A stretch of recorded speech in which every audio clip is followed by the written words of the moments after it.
يوم يقول المنافقون والمنافقات للذين آمنوا انظرونا نقتبس من نوركم قيل ارجعوا وراءكم فالتمسوا نورا فضرب بينهم بسور له باب باطنه فيه الرحمة وظاهره من قبله العذاب ينادونهم ألم نكن معكم قالوا بلى ولكنكم فتنتم أنفسكم وتربستم وارتبتم وغرتكم الأماني حتى جاء أمر الله وغركم بالله الغرور صدق الله العظيم رب اشرح لي صدري ويسر لي أمري واحلل عقدة من لساني يفقهوا قولي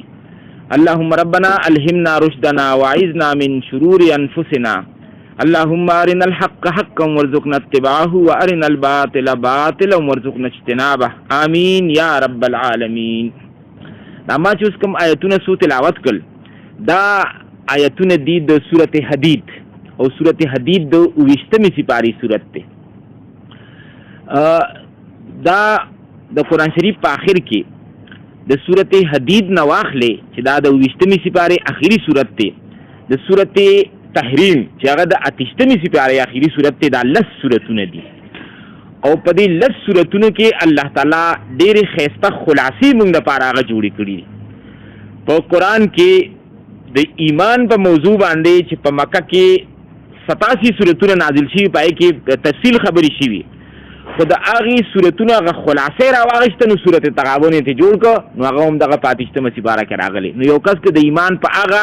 چې کوم تفصیلات دي دا هغې په لږ وخت کې د هغې یو نچوړ باندې ځان پویول غواړي نو هغه صورت تغابن دی. زموږ ځای مطالعه او خو چونکې موږ پکې هغه ختم نه کړی شو. دغه شانتې په دې پوره قرآن کې چې په منافقت یا په مرض نفاق باندې کوم تفصیلي خبرې شوي دي د هغې یو خلاصه الله تعالی موږ ته هغه جوړه کړه او په 28 سپاره کې صورت منافقون پای کې هغه کې خو د 2 رکوع هغه صورت دی او په هغې کې هغه صورت تاسو مطالعه وکړئ نو پوره الله تعالی د یو روحاني ډاکټر په حیثیت سره چې انسان ته دا یو روحاني بیماری وشي دا بیماری څنګه شروع کیږي د دې وجوهات څه دي بیا د دې هغه مراحل او مدارس څه دي د دې بیماری نه څونه خلک ته ښه کېږي څونه خلک ته هغه مري ښه کېږي ته نه بیا د دې هغه علاج څه دی بیا د علاج هغه قسمونه څه دي په دغه 2 رکوع کې موږ ته که چېرې انسان په تدبر سره دا صورت ووایي د دغې خبرې د دغې سوال جواب هغه موجود دی. دا چې کوم 10 سورتونه دي نو په دې کې ټول خطاب موږ مسلمانانو ته دی په دې کې کافرانو ته خطاب نشته چې کوم اهل کتابو یهود او نصارا هغې ته هم خطاب نشته د هغې بس بطور نشان عبرت چې دې ته وګورئ د دې نه عبرت حاصل کې دا خلک هم د الله تعالی د دین د دې کار دپاره هغه روچت کړو هغې نه هغه کار ونه شو چې بس د الله تعالی د عدالت نه د هغې د دربار نه هغه خلک هغه رد شو. نو په دې صورتونو کې زمونږ د امت مسلمه لپاره یو ډېر وافر سامان هغه د هدایت موجود دی. د دغې صورتونو کې چې کوم لومبي صورت دی صورت حدید دا ما د هغې نه آیتونه تلاوت کړل او دغه آیتونه دي د یو هغه مشهورې بیمارۍ حوالې سره کوم چې ته چې نفاق یا د منافقت بیماري ورته وایي. کله چې یو دعوت روچت شي یو پیغمبر دعوت کوم روچت کړ نو د هغې دعوت خو لومبی هغه خلک چې هغه دا دعوت قبول کړي هغې پوره خپل 100% کمیټمنټ او وفاداري هغې سره هغه شو کړي دا دي د هغې دعوت حاملین د هغې مؤیدین. بل طرف ته ځینې کسان هغې چې هغې میدان ته راشي او چې څونه پورې په موږ کې طاقت او صلاحیت شته دی د دې دعوت مخالفت پکو دا دي مخالفین. او د دې دواړو په منځ کې یو بل ګروپ دی چې هغې خو دا پیغمبر چې کوم دا دعوت دی هسې بظاهره خو هغه قبول کړي خو کوم چې دا مخالفین دي نو مخالفینو سره هم د هغې یو یارانه قایموي دې خلکو ته وي منافقین. او دا چې کوم منافقین دي نو د دې دا کردار هغه دومره زیات پیچیده کردار دی او دومره خطرناک کردار دی چې الله تعالی په خپل کتاب کې په دې ګروپ باندې په تفصیل سره خبرې کړي. وایي د قرآن چې کوم آغاز دی سورت بقره هغې کې چې کوم حاملین دي چا چې دا دعوت قبول کو الذين يؤمنون بالغيب ويقيمون الصلاة ومما رزقناهم ينفقون والذين يؤمنون بما أنزل إليك وما أنزل من قبلك وبالآخرة هم يوقنون أولئك على هدى من ربهم وأولئك هم المفلحون. د دې خلقو خصوصیات بیان کړه دا د دې دعوت هغه وفادار خلک دي دا الله او الله رسول سره کمیټډ خلک. بیا چې کوم خلک مخالفین دي هم په دغه یو رکوع کې هغه هم راوستل ان الذين كفروا سواء عليهم انذرتهم ام لم تنذرهم لا يؤمنون. کوم کسانو چې هغې د کفر او د انکار روش هغه اختیار کړ ای ته برابر ته او یری کې وی نه یری داغي هر درمی دی هر تر رسیدل چې واپس راتلو والا نه دي. ختم الله على قلوبهم وعلى سمعهم وعلى ابصارهم غشاوه ولهم عذاب الیم. دی پسې بیا پوره رکو دغه دریم گروه هغه ذکر دی چې دا هغه دای مذهب خلق دی چې دی په دوړو کېشتو کې هغه خپایخي دا آدا تیتر او آدا بټیر. نو پوره رکو کې په تفصیل سره د دې لوندې رکو کې د دوه کسانو د ګروپونو ذکر راوسته او په هغه رکو کې چې هغه تفصیلی رکو دا صرف د یو ګروپ د منافقینو تذکرې هغه وکړه.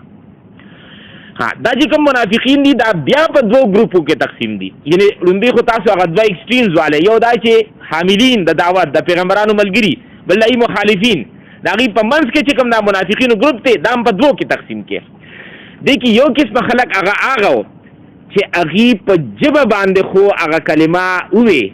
خو نور د ځل نه اغي داوي چې مونږ غوړي د دې کلمې سره نه صرف دا چې ورسره نه یو بلکې مونږ د یو سازش په حیثیت باندې هغه راغلی یو او دنه نه دي ته یو مسله جوړول غواړو دي ته وی ارادي منافقین.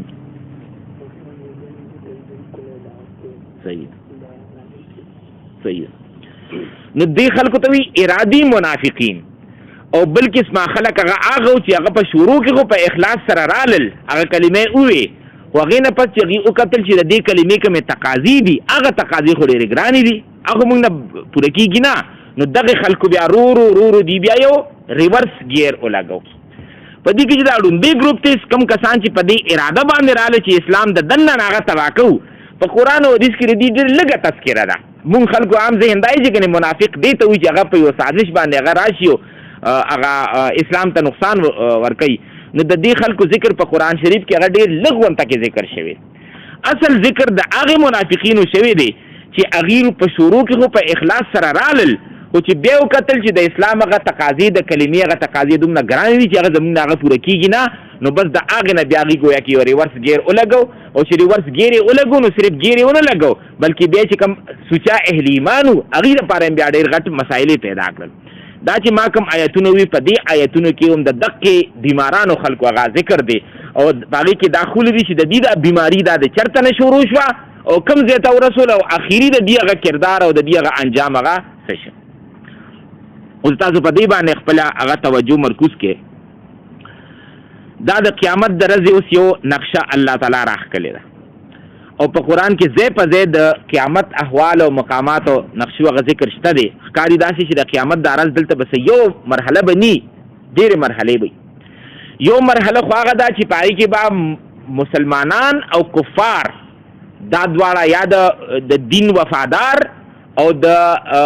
دین مخالفین هغې به جدا کی. صورت یاسین کې راځي وامتازوا اليوم ایها المجرمون مجرمانو تاسو یو سایډ ته جدا شي مجرمان او دی خوا نیکوکار د دې ګروپینګ هغه شو. بل ګروپینګ بیا په دې مسلمانانو کې دننه دی هغه خلک چې هغې بظاهر خو دا کلمه هغه ووې نو په هغې کې ځینې کسان هغه وو چې هغې د دا کلمه بلکل په صدق سره ووې او د دې کلمې مطابق د هغې پوره زندګي راله جوړه شوه او بل خلک هغه وو چې هغې دا کلمه په شروع کې خو هغه ووې خو وروسته د کلمې تقاضي هغه پوره کولې نه نو هغې بیا د نفاق او د منافقت د هغې بیمارۍ شکار شو. نو دکه بیماری چې کله راله هغه د یو څو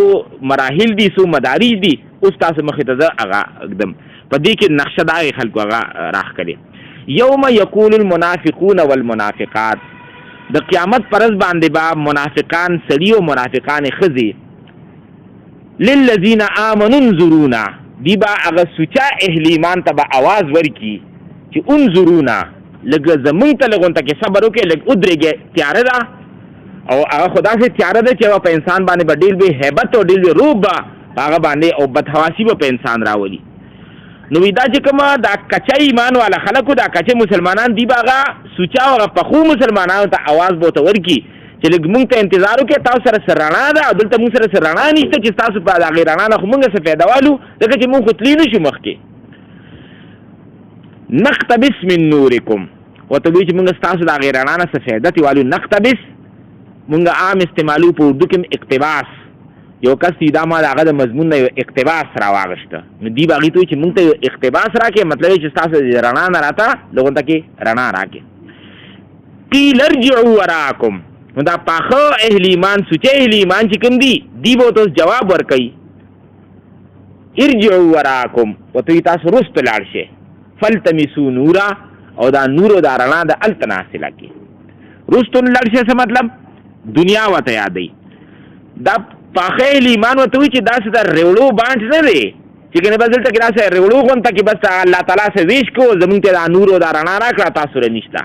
ودا نور چې دا نن مونږ ته حاصل دی دا زمونږ هغه اعمال او زمونږ هغه وفاداری د دین سره چې مونږ هغه کما شو کړی وا هغه اعمال زمونږ نه د رڼا او د نور شکل اختیار کو تاسو چې هغه چیز کړی نه دی نو دا د التن انسان ځان سره وړي دا نه چې کنه دا دلته پیدا شو نو غیبت چې د دې ځای ګوري هغه دنیا و نو قیلر جو وراکم دې ته ویلی شي تاسو رست لاړ شي او الته کې نور تلاش کی فضرب بینهم بسور نو دې دوران کې چې کله دا گفتگو به کیږي د دې په منځ کې به الله تعالی یو پرده به را کوزه کی یو دیوال بالته کې جوړ شي یو فصیل به جوړ کی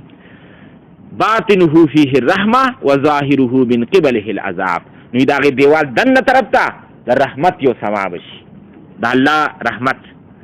او وظاهره من قبله العذاب او دا غي دیوال نه را بار چې کوم دی نو الته کې بس د عذاب یو منظر به جوړ شي د عذاب او د یو چیخو پکارو په هغه وخت چې انسان د الله تعالی د عذاب حواله سره د انسان چې بیا کوم غرویي د کوم فریادي نو هغه چیز بالته کې شي ینادونهم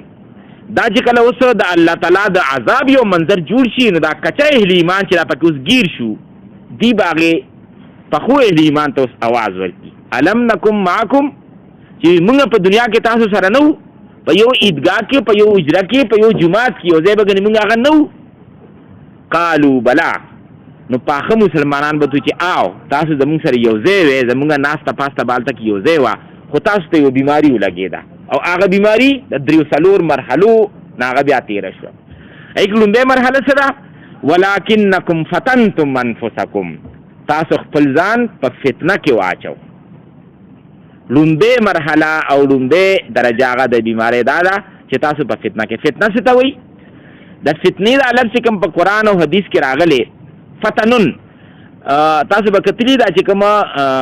زرګرانی دی دا سره چې کوم دی نو هغه په اور کې سوځي یا تپاوی او دا په اور کې چې سوځي نو هغه دې دپاره سوځي چې دې کې په دې د سرو زرو یو ډلی ورته چا یو لا نو په هغه ډلی کې ټول سري نه ای کې ځینې د هغې هغه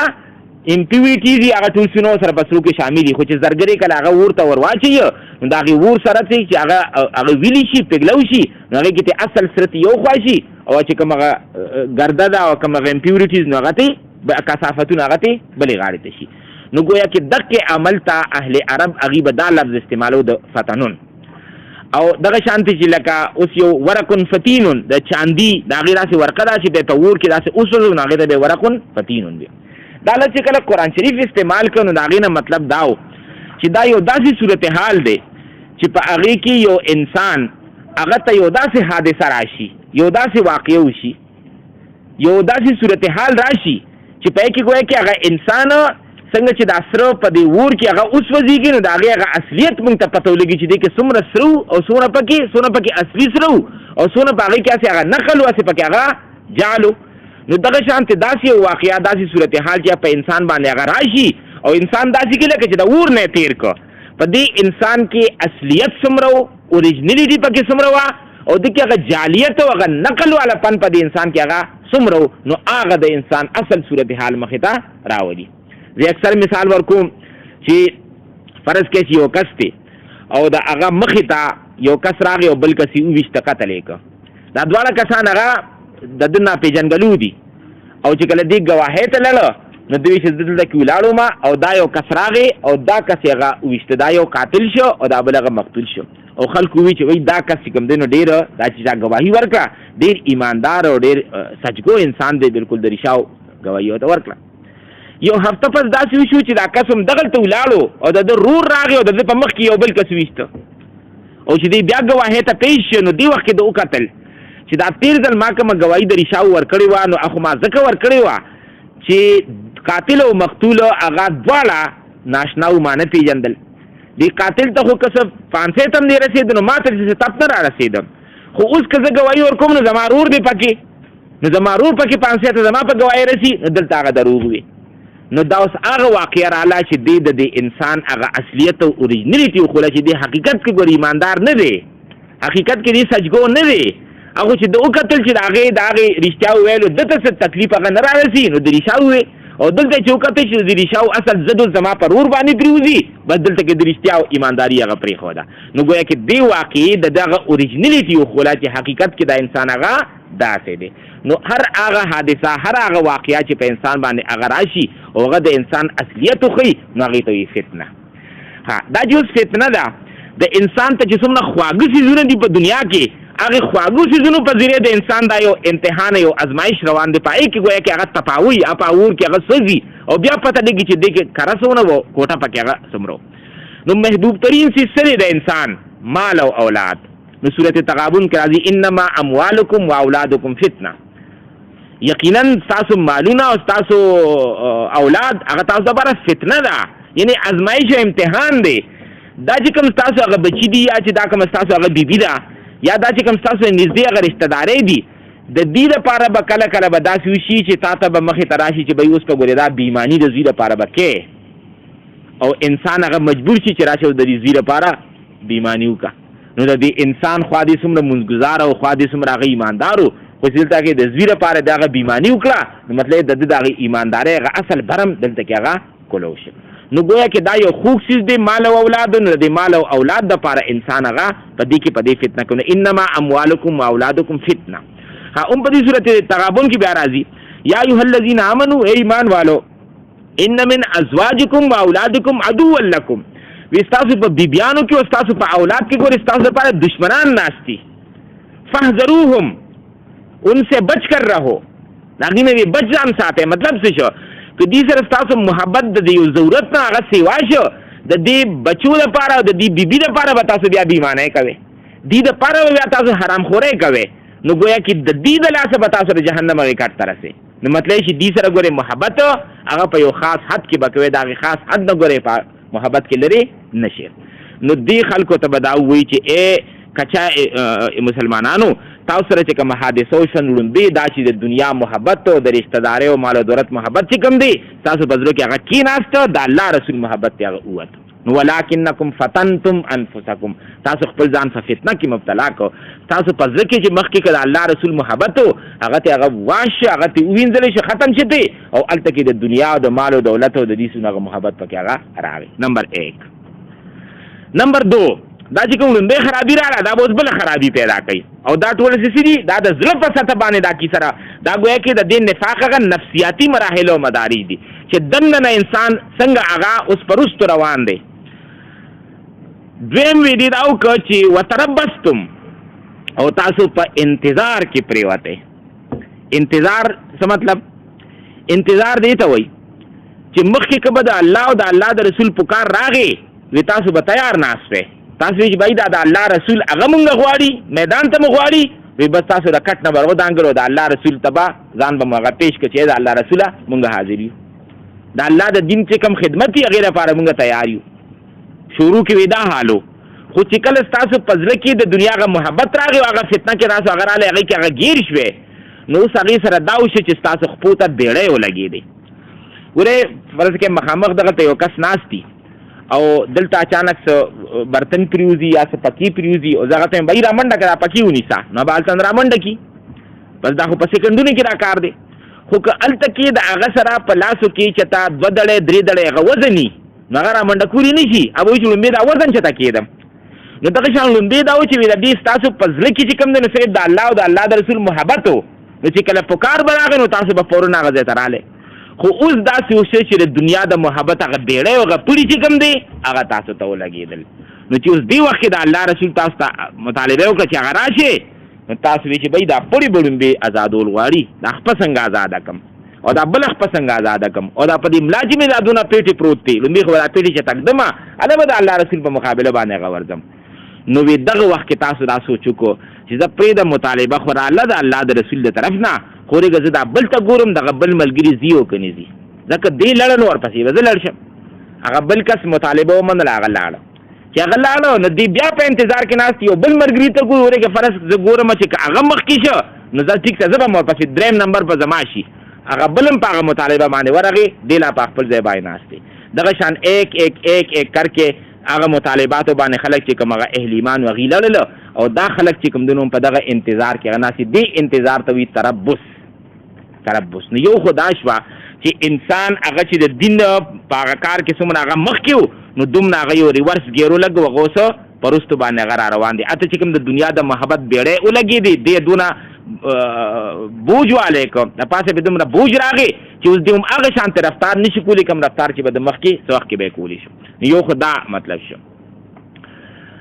او دویم دا د انتظار معنی پکې دویم دا چې دی خلکو بیا قتل شره دا چې کوم اهل ایمان دی او دا دی چې په هر کار کې منډه وي دین د پاره نو وی د دې په وجه باندې خو زمونږ بیزتی کیږي کچری دین دا مطالبه د پیغمبر پاغي باندې لبیک نه وي نو کم از کم مونږ نه بډاګه کیدو اوس د تلس کسان ناشتي او پای کې چې کوم دینو درې کسان هغه دي چې دا غي ایمان دا وډول دی هغه شانته نه دی دا دنیا غ محبت گیر کړی دي نو چې کله مطالبه رااله دا و کسان ته پاسه د لړل دا درې وانه ټول ته مخامخ شي چې بای دا درې خو هغه کسان دي چې دی خو پاتې شي مطالبه غونه مندله نو دا درې کسان بیا دی په ذهن کې دا سوچ وکړو چې دا و کسان لړ شي دیل ته د دشمن نه مار اوخري نو الله واخی نو دویم انتظار د دې خبرې وی تاسو باغ انتظار کې پریوته چې اوس مسلمانانو باندې بکله مصیبت راغی تاسو په پای باندې خوشاله دي چې ته جنگ کې بتا سو کته چې مسلمانان اغي ته خپلته کې یو وبال پراغي او د اغي نه خو شهادتونه ته غډیر شو نو دغه سی بتا تاسو د لپاره ډیر زیات د خوشاله باعث په جوړې نو لسمه سی بارہ کې راځي چې قل هل تربصون بنا الا احدى الحسنيين وی دې منافقینو ته وایي چې تاسو زمونږ بارہ کې چې کم دینو چې پس په انتظار یې کوم چې ته جنگ ته تلو تاسو به یې چې دا ټول ته کې کټ کټ شنو خبري نو تاسو زموږ بارے کې تاسو انتظار کوئ نو وی په دې خبره غوړې ځان پوهه کې چې بس دو سورتونه راتلی شي مونږ سره او دواړه د الله کرم نشي زموږ د پاره ډېر لوی اعزاز دی یو سورت څه کې دی شي یو سورت په هغه داسې کې دی شي چې مونږ جنگ وګټو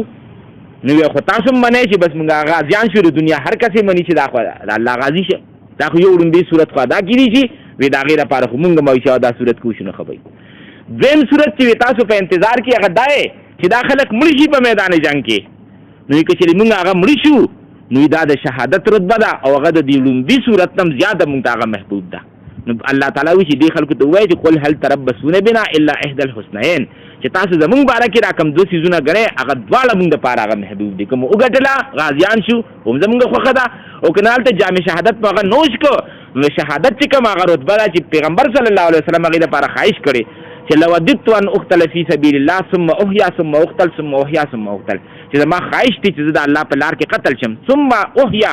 بیا را ژوند شم ثم اقتل بیا قتل شم ثم احیا بیا را ژوند شم بیا قتل شم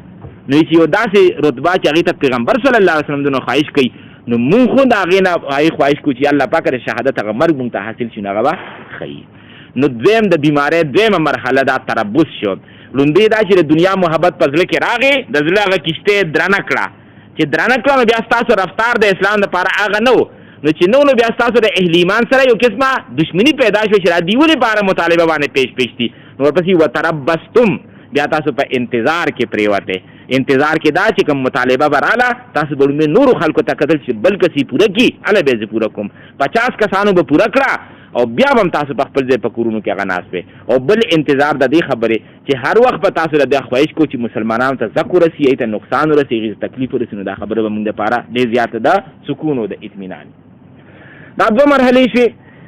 دینه پس یو درېمه مرحله ویراله دا سرور انسان په هغه ایمانی کیفیت حواله سره دی په لاندې روان دی نمبر 1 فتنتم انفسکم د دنیا محبت کې گرفتار شه نمبر 2 وتربصتم او بیا تاسو به مطالبات ته د پیغمبر مطالبات او بیا تاریخونه او نیټه به مو ته ورکول نمبر 3 ورتبتم دیوی یو بل حادثه وکړه او هغه دا وکړه چې مخ کې دا ایمان ک پزله کې هغه سو شک کې بدل کو یعنی دا غوړي د انسان سره دا حادثات کیو دا مونږ ټول سره غوړي کیږي زمونږ مسله دا چې کله مونږ قرآن شریف وایو مونږ وایي دا غني د ابو جهل خبره کوي یا د ابو لهب خبره کوي د دې خبرو په ماسه اپلیکیشن څنګه به زه مسلمانې حالانکه دا چې کوم د ایمان دا دندنی کیفیت دې کیفیت نه ګوري هر کس تیریږي او هر زمانہ کې تیریږي نو ورتبتم نو بیا چې تاسو بیا په شک کې پریوته او دا دومره یو خطرناک صورتحال دی دا اوس دا دریم چې کل اگر هغه زموږ په معاشره کې د دې مثالونه ډیر دي ګوره زموږ په علاقه کې یو صاحب اوس وفات شوی دی، الله دې سره درګو سره معامله وکړي. نو هغه به وایي چې ما ته په دنیا کې دی یو کس 10,000 روپۍ راکړي، په دنیا کې درانه نه غواړي او آخرت کې چې څونه غواړي دی. مطلب یې اته د آخرت قرض در اوسه قرض نه ښکاري چې ګنې دام څه بوج دی. یو بل کس په یو خادی کې ناستو او دا یې څه خبره راغله نو هغه تیلې بلکې د خپلې ګوتې ته یې ونیسي. هغه وایي ګوره ما په اور مه یروې، وایي د ورونو نه دې نه یریږم، که نې ویروله چې دا ګوته راته اوس ستا مخکې وسوځو. یعنې دا هغه کسي چې د په آخرت او په قیامت او د الله تعالی چې هغه کم احوال او مقامات د هغې بیانوي د هغې نه بلکل بې خوفه شوي. دې بلکل یو مذاق ګڼي، بلکل یو ټوکې ګڼي چې صحیح د اور نه خو دې زه نه یریږم، که نو راشه راولی ستا په مخکې دا دې ګوته پکې اغږدم. نو دا د هغې کس کاري چې په شروع کې خو د ایمان څه کیفیت هغه سره و او بیا چې رو د دنیا هغه ګرد غبار پې هغه راته پې نو د هغه ایماني ګرافي چې کوم دی هغه یې دومره راښکته کړه چې هغه اوس ده. او ځینې کسانو زموږ په معاشره کې وایي سړیه د هلته نه څوک راغلی، د قبر نه څوک راغلی، دا څه تاسو په څه خبره پسې دغه یو کس خو چې راغلی وي نو موږ وایي یا شته دی. مطلب دا بیا د شک خبره شوه. وایي ما ته پیاړو په دې خبره شک شي چې پته نشته هغه زندګي هغه بله شته دی او که نشته، کیدای شي بس انسان مړ شي بس هر څه هغه ختم شي. نو دې ته وایي ارتیاب او شک. دا 3 مرحلې شوې. نمبر 4 اخیری مرحله وغرتکم الامانی. وی اوس چې کله د ایمان هغه پونجي دا چې د هغې نه انسان کله هغه ګوري چې اوس خو دننه نه هغه څیز هم خالي کېږي، نو اوس ده ته دا راځي چې دا چې کوم اهل ایمان مونږ ته دا وایي چې قیامت هم دی او آخرت هم دی او د الله په عدالت کې پیشیم ده، هغې دپاره هم څه پکار دي. نو ده سره خو چونګو څه اصل د ایمان هغه دولت خو دی کسر هغه اوستی نه چې هغه څیز هغه دی خلاص کړي هلته کې، نو دی بیا څه کوي؟ دی به بیا د دروغو څه سهارې ګوري. د دې مثال بالکل داسې دی چې څنګه زمونږ په دې معاشره کې مونږ وینو یو کس دی او هغه سټډي نه ده کړې، یو سټوډنټ دی او سبا د هغه امتحان شروع کېږي. انا که چېرې پلار تپوس وکړي یا یو مشر ورور ته تپوس وکړي چې وایي سبا په پرچه کې به ته هغه څه کوې، نو سره خو چونکې څه مطالعه هغه کړې ده نه سبق یې هغه ویلې دی نه، نو اب ورته دا وایي چې یاره زه چې په سبا کم حال کې به سبا کې نه ما د هغې هغې شیشې ټولې ماتې دي، نو ما ته به څوک نه څوک به راته نقل راورسوي. یا هلته کې په امتحاني حال کې چې کوم په ډیوټۍ باندې کسان دي ای کې پلان کې کس چې کوم دی هغه زما د دوست تره دی د هغه ډیوټي ده، اب ما ته هغه نقل راورسي. او چې سبا لر چې نه د حال شیشې ماتي او نه هغه ته هغه نقل ملو شي، بس دا دروغو سهارې وي چې هغه پې د راکس بل کس هغه دوکه که او پرچې دغه شانتې هغه صفر لاړه. نو وی دا کسان چې کوم دي د دې د بیمارۍ 4مه مرحله دا وه چې وغرتکم الامانی چې دی بیا د دروغ هغه سهارې کتل هغه شروع کړو چې ټیک ته ما سره خو څه شتې نه چې د هغې په بنیاد باندې به هغه سرټیفیکیټ باندې زه د الله عدالت کې هغه پاس شمه، خو هغه سهارې څه دي اب قرآن کې بیان شوي. نمبر 1 لن تمسنا النار الا ایاما معدوده چې دی وي چې دا اور چې کوم دی دا زمونږ دپاره نه دی، دا که دی خو یو څو ورځې کېدی شي چې د خلکو د شو دپاره الله تعالی مونږ ته هغه راکړي، باقي دا خو د نورو خلکو لپاره دی. دا د دروغو یو سهاره ده چې انسان ځان ته پې هغه زړه پې بهلاوي. یا بل ځای کې راځي نحنو ابناء الله واحباؤه چې دا خلک هغه وایي چې مونږ خو د الله تعالی خواږه یو، د الله تعالی بچي یو، نو الله تعالی به خپل بچي څنګه په اور کې سوځوي. او بل ځای راځي چې هغې وایي چې مونږ خو د حضرت ابراهیم علیه السلام اولاد یو، ابراهیم علیه السلام خو د الله تعالی دوست دی، د الله تعالی ډېر خوږ دی. او د ابراهیم علیه السلام باره کې یو دا غلط عقیده ذهن کې هغه ناست ده چې د قیامت پر ورځ باندې به د دوزخ په غاړه باندې ابراهیم علیه السلام ناست دي او هغه به ګوري چې دا کوم زما د نسل کسان دي دی خو دوزخ ته که په غلطۍ راغلي چې هغه ترې وباسي او چې بل کس ته دوزخ کې هغه دا پرېنوځي. نو قرآن شریف د داسې خلکو باره کې وایي چې تلک امانیهم دا د دې هغه خوشنما ارزوګانې دي، دا د هغې تمناګانې دي. او ځینې کسان وایي چې ویقولون هؤلاء شفعاؤنا عند الله، دا زموږ پیران شته زموږ فقیران شته دی، بس د هغې لمنه پورې به ونښلي وه بس دغه شان کښتۍ به زموږ هغه پار شي. دا ټول څیزونه هغې ته قرآن شریف وایي چې دا هغه وشفل تھینکینګز دي، دا هغه خوشنما ارزوګانې دي چې انسان سره اوس دی به خلاصېږي په څه د ایمان په سرټیفیکیټ او د عمل صالح په سرټیفیکیټ، هغه څیز خو د سره شته نه چې شته نه نو اوس دی چور دروازې به ګوري چې یاره کیدای شي دا فقیر مې خلاص کړي، یاره کیدای شي چې کوم دی نو ابراهیم علیه السلام مې خلاص کړي. او بیا زمونږ خلکو کې زموږ خلکو خو نظریه دا جوړه چې د پیغمبر صلی الله علیه وسلم په امت کې ما نو بس جنت خو ما پورې تړلې وي ځکه نو عالم نو بس ما ته به راکوي. نو ځینې شعرا دا چیز هغه واضح کړی دی چې عصیان سے کبھی ہم نے کنارہ نہ کیا. یا اللہ پاکا مونږه ګوري ګناه چې د پریخي نه ده پر تو نے دل آزرد ہمارا نہ کیا. خو زموږ ظلم تا چې د خفه کړی نه دی कि हमने जहन्नम की तो बहुत तदबीर लेकिन तेरी रहमत ने गवारा न किया. अल्लाह पाक मुँह को बस जरूरी जब जहन्नम के गुपे वो बस चित मो खातम खा मखारा का बस ठीक दगा सही ना कुरान का या अय्युहल इंसान ए इंसान मा गर्रक बिरब्बिकल करीम तद खपल रब दे सिफत करीमी और दागद गफूर रहीम बारक दा सिजी से बदोगा के वाचोले अल्लाह ताला गोरे अगर दा से नहीं कि तब दोजा के गुपे हुए अगर पास विरत के दा अगर उबासी अखो आगे बादशाह से राम खपल कमांडमेंट द दुनिया यो ऑफिसर अगर से कमांडमेंट चाहता वर्क हो अगर आगा माते हैं तो अगर कमांडमेंट अगर उबे न कर लो न अगर ऑफिसर बतुई चिता ता चिता दोनों पखेर पाहे तरह बल इजाजत तरह अगर सार से दरकुमा ताते ज़माना स्टेटस और ज़माना मर्तबा दाता था अगर सख्कारी ना आखिर की अगर जा इबरतनाक सजा हुआ तो वर्की जैसे कि रास्ता पहुँचे बने खुदा नूर खले का जरी की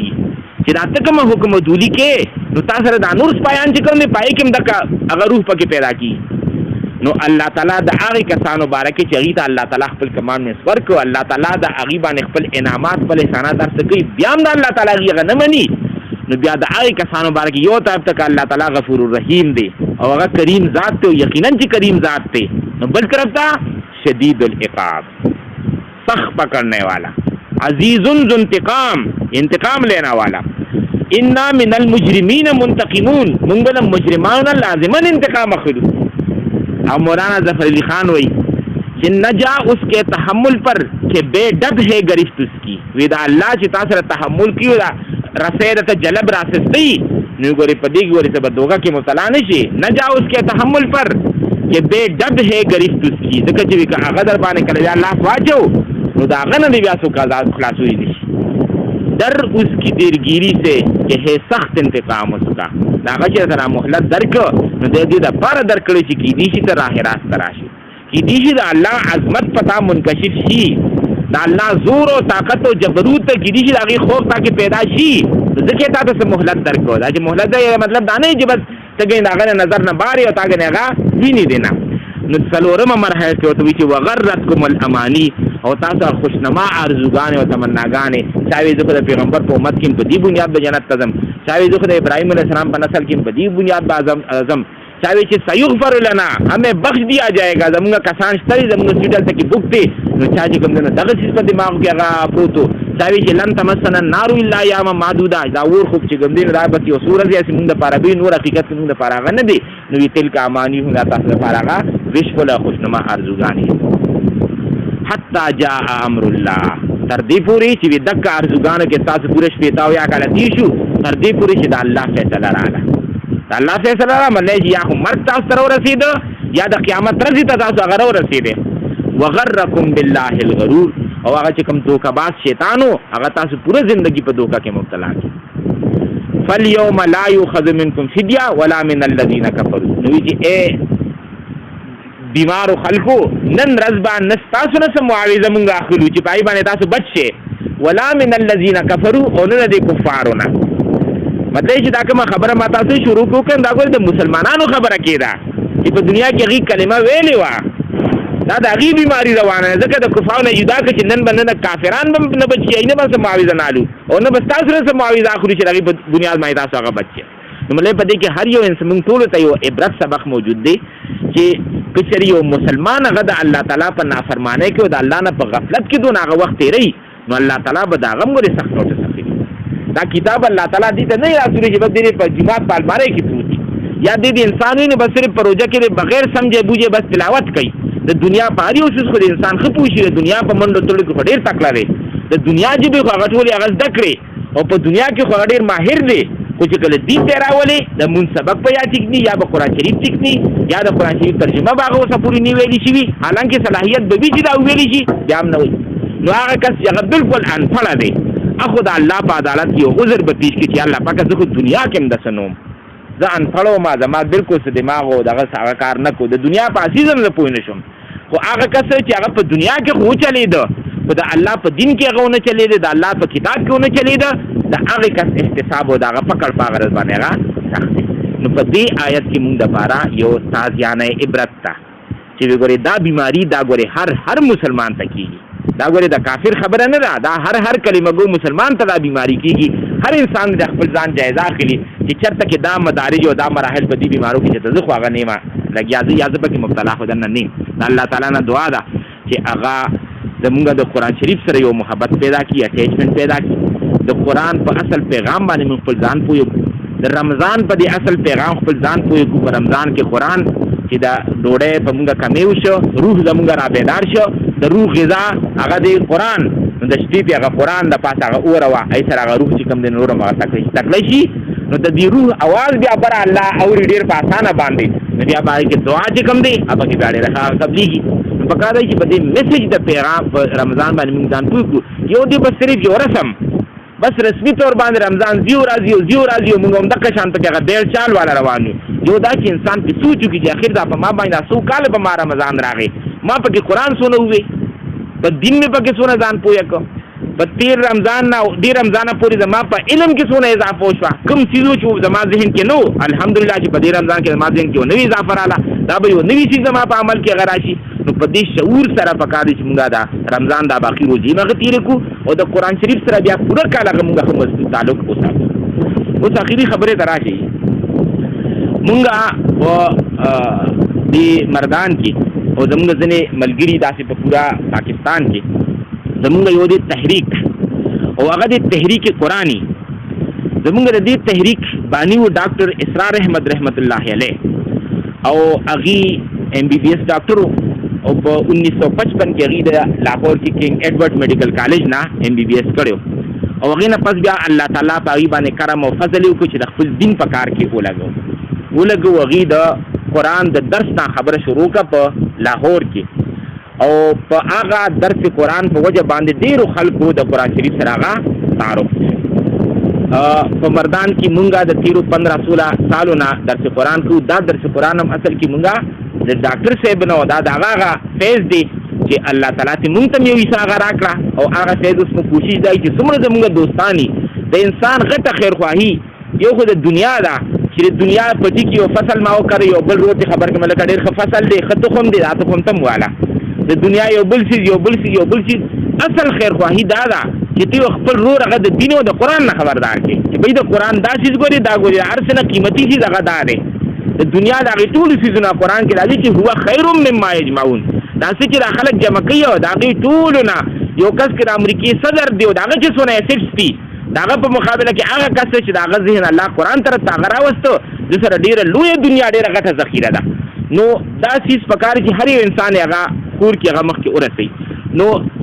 ډاکټر صاحب مرحوم مغفور هغه دا یو طلب پیدا کړ چې وی چې تاسو په معاشره کې کم ځای کې د قرآن د درس محفل جوړ کې داسې حلقې جوړ کې چې دې شي په دغه حلقو کې داسې کسان وي داسې سنجیده کسان چې هغې ته د قرآن پیغام ورسو هغې ستاسو نه سوا ښه طریقې سره هغه مخکې هغه قرآن هغه دعوت پروموټ کولی شي نو زمونږ په دې پاکستان کې تاریخ سے دازل بسمنا دغه شوی ترجمه قرآن سنا 250 250 اچھا ډاکټر صاحب چې کله ژوندي و دا د 2010 خبره ده نو هغې په یو خپل تقریر کې ویلي چې دې کال 2010 کې وي اوس ما ته ویلي چې زمونږ 45 ځایونه کې په پاکستان کې د ترجمه قرآن په رمضان کې په دې تراویح کې دغه دي او الحمدلله چې اوس دی وي چې 250 مطلب د 45 نه 250 ته الله خبر هغه بوتله نو پای په رمضان کې دی چې د قرآن شریف دا 4 رکعاته کې وي نو چې په دې کې کوم قرآن شریف هغه تلاوت شي د هغې روانه ترجمه هغه وي بیا 4 رکعاتو کې دی شي بیا د هغې روانه ترجمه بیا 4 رکعاته بیا د هغې نو چې دا پوره رمضان انسان تراویح وکړي د قرآن شریف د ترجمې نه مغه تېر شه په دې کې به ضرور یاره که په دې پوره رمضان کې چې یو پوینټ د انسان دماغ ته راغی زیره داسې کوم پوینټ ما واورېده په دې زه لږ نور هم ځان پویم هغې دپاره چې د بل کتاب واخېسته بل تفسیر واخېسته بس د ده زندګي جوړه شوه مطلب چې جنت طرف ته خو د ده روح هغه دی دغه یو پوینټ په 10 ورځو کې صرف دا یو پوینټ کې د دماغ ته کېنه پرېوته او د هغې په زور باندې لړ چې یو بل تفسیر علم چې دا پوینټ یې مزید هغه زده کړمه د ده لپاره دا ډېره لویه ګویه کې د شرف او د اعزاز خبره ده. نو دا تحریک قرآنی دی او دا تحریک قرآنی مونږ وایو چې دا پروموټ کو زمونږ څونه غرونه دي غیرونه ته داسې دغه ورسي او هر یو کس ځان په دې زینت سره مزین کی یو رسمي سیز هغه نه دی بلکې هر یو کس وایي چې یاره زه د دنیا په سیزونو کې خو منډه تله ومه پیسې هم ګټم زما هلته کې خو خورم څکمه ما نو اخر زه په دین ولې نه پوهېږم دا دین د نورو کسانو ته ما ولې پرېښي په کار چې زه د دین دعوت هغه ورکړم چې د هغه بل کس نه زه په ډېره ښه طریقې سره یو بل کس په دین په دعوت باندې هغه پوه کړم. نو دې لپاره زموږ دا تحریک دی تنظیم اسلامي د هغې هغه نوم دی او ځای په ځای دا حلقې دي او هغې حلقو کې مونږ بیا دا قرآن شریف هغه ترجمه کوو او ځینې وخت کې په هغې کې کتابچې نن خو زما خیال چې کتابچې مې راوړي نو مونږ خو عام طور باندې نن هغه کتابچې مونږ ته میسر نه شوې کني مونږ بیا د دې کتابچې نه په ملګرو کې هغه خورو او دا توقع ساتو چې هغه څیزه زموږ ملګري هغه پیغام مخکې هغه کې هغه پروموټ کړي. نو تاسو ټولو نه زما دا درخواست دی چې دا رمضان کې دا یو شعور ځان سره خامخا هغه واخلئ چې زه به د قرآن په خدمت کې په څه نه څه درجه کې خامخا ځان لګوم چې د ژوند او د مرګ هغه څه پته نه لګي انسان کېدای شي سبا بس زما هغه دا زما اخري شپه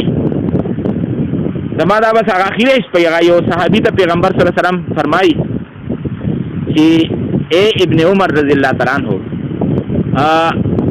کله چې اذا اصبحت فلا تنتظر الصباح کله چې پتا باندې سحر شي د سبا انتظار کې مکه نه چې سبا هم راځي کېدای شي سبا راځي او ته په قبر کې پروت دی او واذا مسیت فلا تن او چې کله پتا باندې چې کم دین هغه ماخام شي نو بیا ته چې فلا تنتظر الصباح نو بیا ته د ساري په انتظار کې مکه نه جره غنه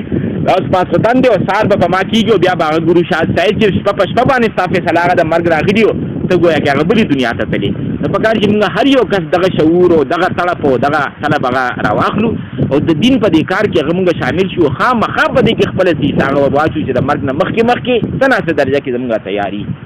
الله تعالی دې ماته او تاسو دې بیش توفیق راکړي واخر دعوانا ان الحمد لله رب العالمین.